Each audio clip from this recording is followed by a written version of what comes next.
maunay lawolesh, lep awolesh alik sabaesh akamesh lechak ik ala ukabaesh delta. Ilawilesh uy awuyesh bashk abetkesh tumen lechak ik ala hachtah yanumuk.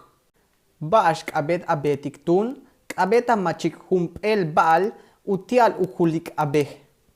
Abet awilik bishyanik uhonal awotoch wama alop wama malo bi. Abet shan awoksik ha utial awuke.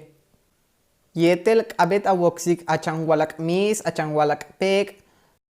Tumem letio be muyohlo bashknu beto bi. Abet amanik awoch kesh utial kap elkin. Mahoko aten tatana. Tumem lechak ik ala hachtah yanumuk. Wahach abeh tech anda he tanentela 9911.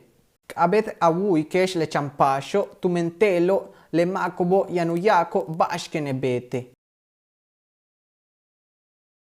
No se confíen, apresúrense a resguardarse para recibir al huracán Delta. Vean y escuchen qué es lo que deben de hacer porque el huracán tiene mucha fuerza. ¿Qué debes hacer entonces? Debes agarrar una lámpara, debes de ver en qué estado está la puerta de tu casa, si está bien o no está bien. Debes meter agua para que tomes, debes meter a tus animalitos porque ellos no saben qué hacer. Debes comprar comida aunque para 2 días.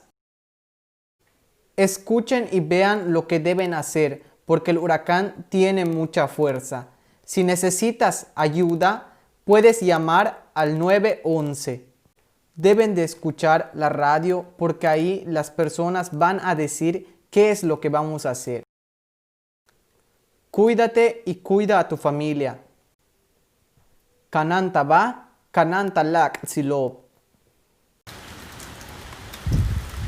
Amigos de la península de Yucatán, les diré que se cuiden mucho del huracán Ermaya. Kananta ba eshti lechak ikalo tumen hachtah yanumuk. Cuídense del huracán porque tiene mucha fuerza. Les mando muchos saludos y un gran abrazo. Kananta ba eshwale. Cuídense. Como saben, yo soy de Yucatán y pues yo los mantendré informados de cualquier cosa.